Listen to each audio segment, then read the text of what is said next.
Snap Judgment Studios. Daily Show correspondent Dulce Sloan and writer Josh Johnson are best friends who rarely agree on anything. On the new podcast called Hold Up with Dulce Sloan and Josh Johnson, they turn their hilarious, unpredictable, and legendary office banter into a war of words about topics big and small. Mostly small, from texting versus calling to club bangers versus conscious rap and everything in between.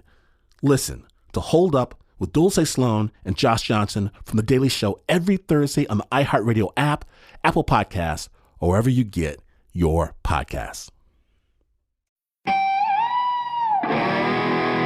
Attention shoppers, we now have taste in the bread aisle. Dave's Killer Bread, that's right. An organic bread that's no longer a sedative for your taste buds. Dave's Killer Bread is on a mission to make the most of the loaf, to rid the world of GMOs, high fructose corn syrup, and artificial ingredients, and plant the seeds of good in all that they bake. Killer taste, killer texture, always organic. Dave's Killer Bread. Bread amplified.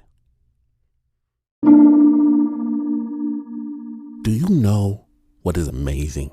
What's amazing is this act of social distancing, of keeping space between you and your community to buy time to ensure that health services are not overwhelmed, and sometimes at great cost, at extreme personal sacrifice. This act is one of the finest examples of civic-mindedness in a generation. Because most people I know, they're necessarily doing it for themselves. More often than not, you are doing it for someone else. Maybe your spouse, your kid, your neighbor, but maybe someone you don't even know. To support healthcare workers, the service workers on the front lines, or maybe you know the most vulnerable amongst us can't take one more blow. And it is amazing, this outpouring of caring. When some may have supposed that people didn't care anymore, people care. But that doesn't mean it's not hard. And as we hunker down, many of us are looking for guidance on how to navigate a world turned much, much smaller. And our team here at Snap want to bring you some love, some hope, and advice from those who have lived through different lockdown scenarios before. So I'm thrilled to bring you the second installment of our ongoing series, Letters from Lockdown. And we begin with Mansour Daifi. Mansour was detained at Guantánamo for 15 years.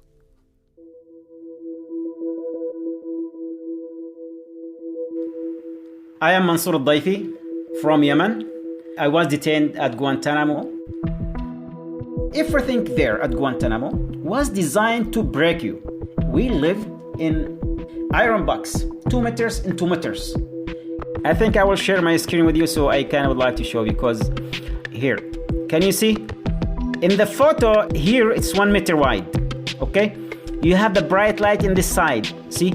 Here the toilet, you have a little hole in the ground. Imagine you live here 24 hours. Bright light that will blow up your eyes. You're not allowed to know the time. You're not allowed to see the sun. You have nothing. Even your shorts can be taken from you at any moment. Even the smell of the air, they sometimes put like pepper spray in front of the air condition. Yeah, it just kills you. Anyway, I used to worry a lot, thinking a lot. Your life will never be the same.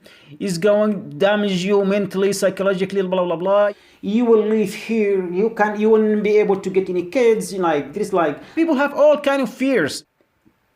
Then one day I reached the conclusion, Mansour, you have been worrying, you have been thinking a lot, you have been eating yourself inside out. So whether you cry, whether you hit your head against the ground, nothing is going to change. You know what?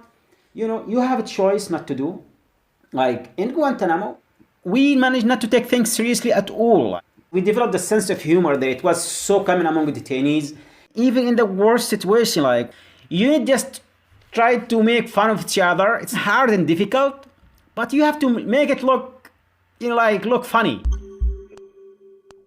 Like in 2004, they opened a new block called Romeo Block. It was one of the worst blocks at Guantánamo. As soon as they move us to the block, they strip us naked. I refused. I'm not gonna give you my strip naked. They enter the cell. They, hit our heads against the ground multiple times. They moved me to the backyard and they shaved both sides of my head and they leave only one line in the middle, like a horse. And they shaved my eyebrow. My face was my face was really look ugly because it was swelling, it was bruising, it was like blue color around my eyes. Really, we looked very bad. And then the second day or third day, they come to move me to the surgical confinement. So when my brother saw me there, one of them said, "Who is this beautiful woman here?" It was like it was just like, someone would try to make you happy. One of them said, "Mansour, anytime I would like to scare one of the guards, please come to the window." It was painful. We were bleeding, but at the same time, we tried not to show it. At Guantánamo, you have nothing. But now, you live in your home, you have freedom. You have a choice to be happy, choice to be sad, choice to be crazy, choice. Like, what distinguishes us from animals? That we have free will. So even in the worst situation, we still choose the best way to live. It's not shame to be sad or to be mad, to be angry. No, let it out. But with other people, try to laugh, try to make them happy, try to give them hope, remind them, look, we will laugh after about it. I'm going to kick this ass fucking or coronavirus. People will play games, maybe TV shows, maybe movies, maybe articles, who knows? This humans. Sometimes ordeal can make you better, stronger, smarter, can use something in your life. Things get worse before they get better. It's not the end of the world. No, it's not. Maybe things will be slow, yes, but maybe it will be even better. This is what we told ourselves at Guantánamo.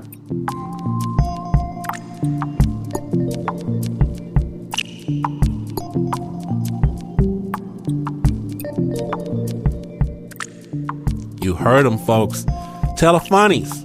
Write them, share them. This is the season for dad jokes. Make fart noises. Wear your clothes inside out. Whatever keeps your crew laughing, do that. Now, our next piece of advice comes from Judy in Utah. I'm Dr. Judy Elsley. I come from England, but I live in Ogden, Utah in the US. I developed breast cancer. I was 59 and I was gone for about a year while I went through surgery, a mastectomy, and then chemo, which took a long time to recover from. And I would say that in many ways, what we're encountering now is parallel to my experience in that the whole world is sick at the moment. When I had breast cancer, I made 9 journal quilts. It was a time when I just didn't have the strength, inner or outer, to keep a journal and write about what was happening to me. But what I could do was cut out fabric, sew it together, and make an 8 by 8 inch square each day, and then just write the date on that square and write something that happened during that day, just a sentence or two. All right. I'll read you 2 early ones. The days drift by, a buffer until the real work begins, and the real work was the chemo. These days are calm and quiet, but I can hear the roar of the rapid, and I'm gradually floating towards it. The only way forward is through the rapid. Doing something creative every day is a real lifesaver for a number of reasons. One is that it gives shape and purpose to my day in a way that nothing else really does. I feel like I've achieved something even though nobody else may see it.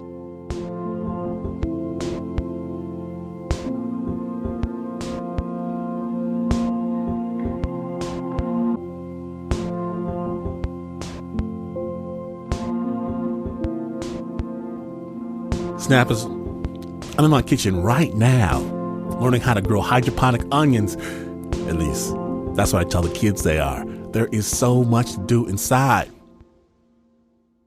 Next up, are you tired of being locked in a small space with your special someone? When Meg and Elena, they found themselves having to escape Russia, they hopped on a boat and set sail, just the two of them. It took them 8 months on that boat before they arrived at their final destination, Canada. So you know, they know about a lockdown.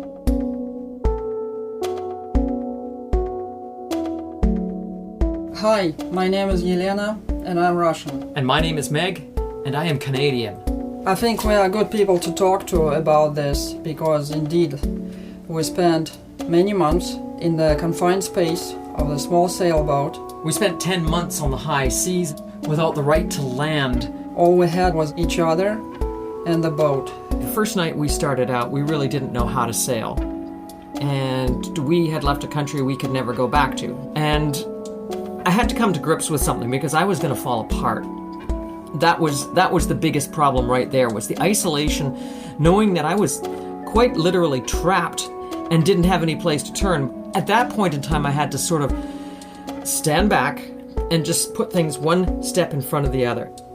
And once we got through the first gale, we kind of got our sea legs, and we've realized that we could look after ourselves. We were okay on our own. We could survive. And the next day was a little easier, and the next day was a little easier. We have survived winter storms in North Pacific. We have survived pirates. We have survived hurricane in Atlantic. We have survived gales in Mediterranean.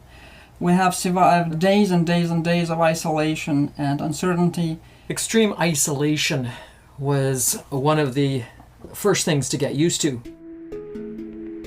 What else I was doing to fill the void in me was playing games, computer games.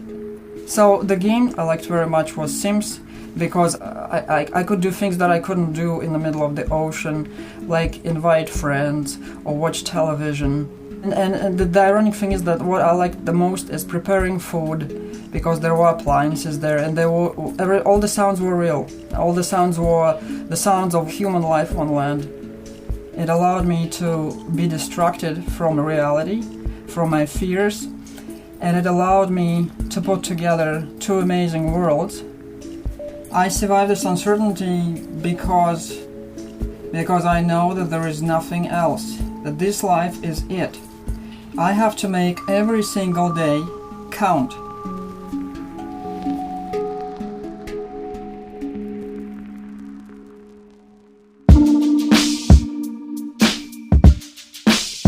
That's right. Kids, let your folks know that video games are the least of their worries. I'm going to be playing Sims tonight. Letters from Lockdown was produced by Naomi Zeveloff, Shayna Sheely, Liz Mack, and Anna Sussman. Our team is working hard to put together more pieces of advice from people all over the world. Stay tuned for more. And if you have advice from past lockdown you would like to share with Stamp Nation, reach out to us on Twitter, Instagram, Facebook, or email us pitches@snapjudgment.org.